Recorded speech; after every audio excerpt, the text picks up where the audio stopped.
बात करने के लिए लॉगिन करें www.astrotak.com। मित्रों नमस्कार, मैं हूं आपका मित्र कमल नंदलाल और मैं आप सभी दर्शकों का हार्दिक अभिनंदन करता हूं एस्ट्रो तक की खास प्रस्तुति वास्तु का सच सिर्फ कमल नंदलाल के साथ में एस्ट्रो तक पर। तभी तो आपसे कहता हूं कि एस्ट्रो तक को लाइक करें, सब्सक्राइब करें। और कमल नंदलाल तो ये कहता ही है कि शेयर तो बनता है, क्योंकि आपका एक शेयर बहुत बड़ा काम करता है। आपका एक शेयर किसी के जीवन से दुख, दुर्भाग्य और दरिद्रता को मिटाता है।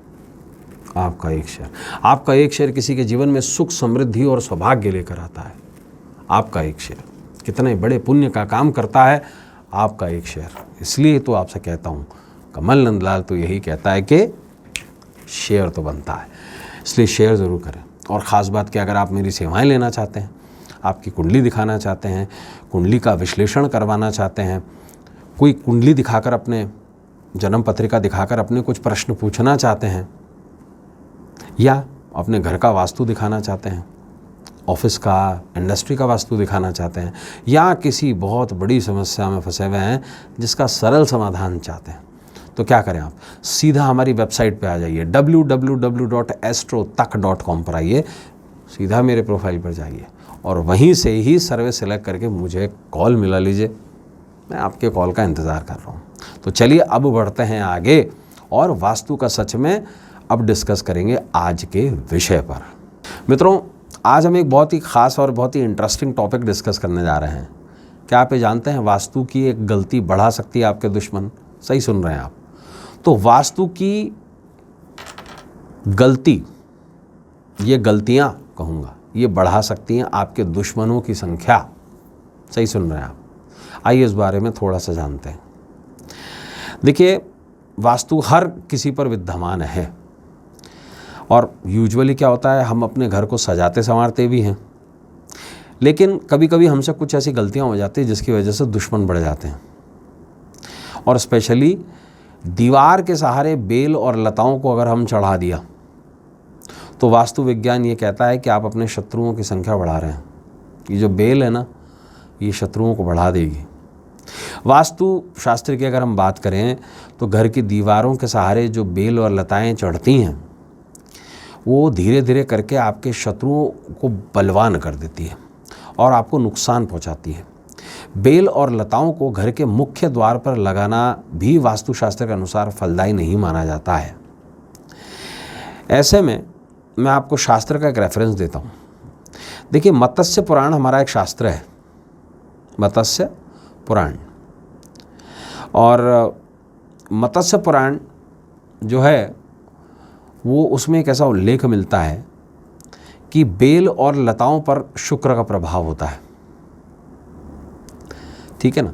और इन्हें घर के हमेशा दक्षिण पूर्व भाग में ही लगाना चाहिए। पेड़ या किसी भी अन्य चीज़ के सहारे इन्हें ऊपर चढ़ाया जा सकता है। इस दिशा में एक बात को ज़रूर ध्यान रखें, घर की दीवार पर वो न चढ़ने दें। आप लोहे की तार से, प्लास्टिक के वायर से किसी पेड़ पर लताओं को ज़रूर चढ़ा दें, उसमें कहीं दिक्कत नहीं है, लेकिन दीवार के सहारे नहीं।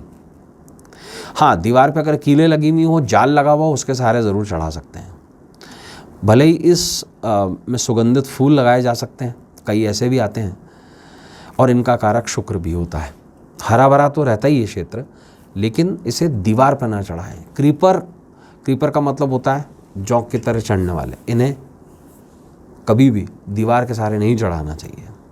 आग्नेय दिशा यानी कि दक्षिण पूर्व में शुभ फलों में ये वृद्धि करता है, और इसी के अनुरूप अगर किसी और दिशा में लगे, जैसे ईशान्य में लगे या पूर्व में लगे, तो ये कभी भी शुभ फल नहीं देती है।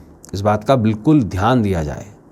और साथ ब साथ के अंदर एक बात को ज़रूर ध्यान दिया जाए कि जो लताएं हों उनके फूल कोशिश ये कीजिए कि वो पीले ना हो, वो ऑरेंज हो, अग्नि के रंग के हों, कुछ लाल हों, नीले भी हो सकते हैं। और ये सभी लताएं जो हैं या बेलें जो हैं, ये दक्षिण पूर्व में लगें तो निश्चित रूप से आपको ये शुभ फल प्राप्त करवाती हैं। और किसी और दिशा में, जैसे ईशान में हो या पश्चिम में हो, पूर्व में हो, उत्तर में हो, तो ये आपके शत्रुओं की संख्या को बढ़ा देती हैं, तब जब आप इसे दीवार के सहारे चढ़ा रहे हैं।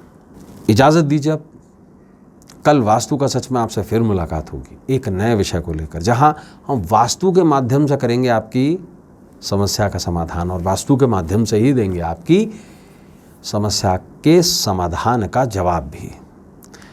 क्या आप मुझसे कुछ वास्तु के संबंध में पूछना चाहते हैं तो ज़रूर जो आप एपिसोड देख रहे हैं उसके नीचे अपने प्रश्न वास्तु से संबंधित ज़रूर लिखें।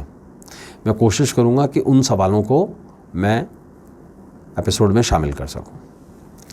तो अब इजाज़त दीजिए इस उम्मीद के साथ कि आने वाला जो भविष्य है हम सभी का वो अच्छा हो, हम इस संकट की घड़ी से बाहर आएं, और इन्हीं उम्मीदों के साथ में आपसे इजाज़त चाहता हूं। इजाज़त दीजिए। नमस्कार। नमः शिवाय।